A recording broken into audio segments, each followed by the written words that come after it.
अगर आप भी चाहते हैं बंशीधर चौधरी, धर्मेंद्र निर्मलिया, विक्की राजा, आतिश लाल यादव, राजेश रंजन का ऑडियो और वीडियो सबसे पहले आप तक पहुंचे तो हमारे सजनी म्यूजिक को लाल बटन को दबा के चैनल को सब्सक्राइब जरूर करें और साथ में बेल आइकन को दबाना ना भूलें।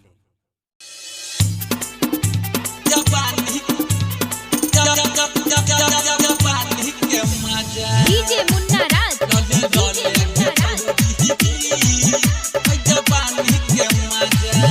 बजा मधुबनी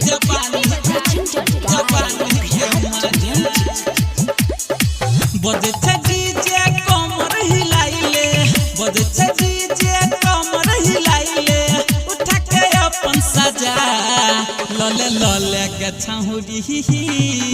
है जवानी के मजा गय गय गय लले लले के छौरी है जवानी के मजा बजे डीजे कमर हिलाइले, बजे डीजे कमर हिलाइले, उठा के अपन सजा लले लले के छौरी है जवानी के मजा गय गय गय लले लले के छौरी है जवानी के मजा जवानी जवानी के मजा डीजे मुन्ना राज जवानी के मजा झिटकी बजा मधुबनी जवानी के मजा हो हो पापा कमर तोहर लचल चकर तो हिले तू जे उमंग में न चल छौरी के मजा मिलत छौरा सबके संग में, छौरा सबके संग में सखी सहेली के संगे बोलाइले, सखी सहेली के संगे बोलाइले करे न कोइला जा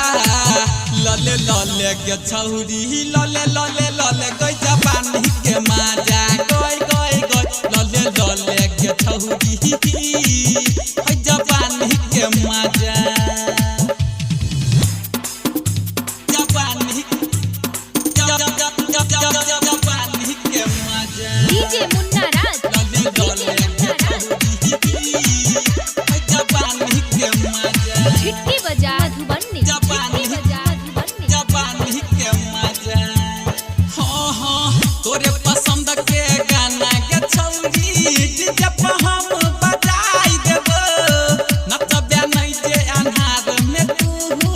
मर करी हम लगाई देबो, मर करी हम लगाई देबो रेडर कमल सरंजन राजेश के, रेडर कमल सरंजन राजेश के धर बेजब पाजा लले लले के छौरी लले लले लले है जवानी के मजा गय गय गय लले लले के छौरी है जवानी के मजा बजे डीजे कमर हिलाइले, बजे डीजे कमर हिलाइले, उठा के अपन सजा लले लले के छौरी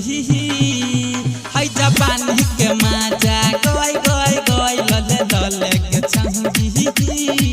है जवानी के मजा आना तू कले recording by Virat studio Madna बाजार।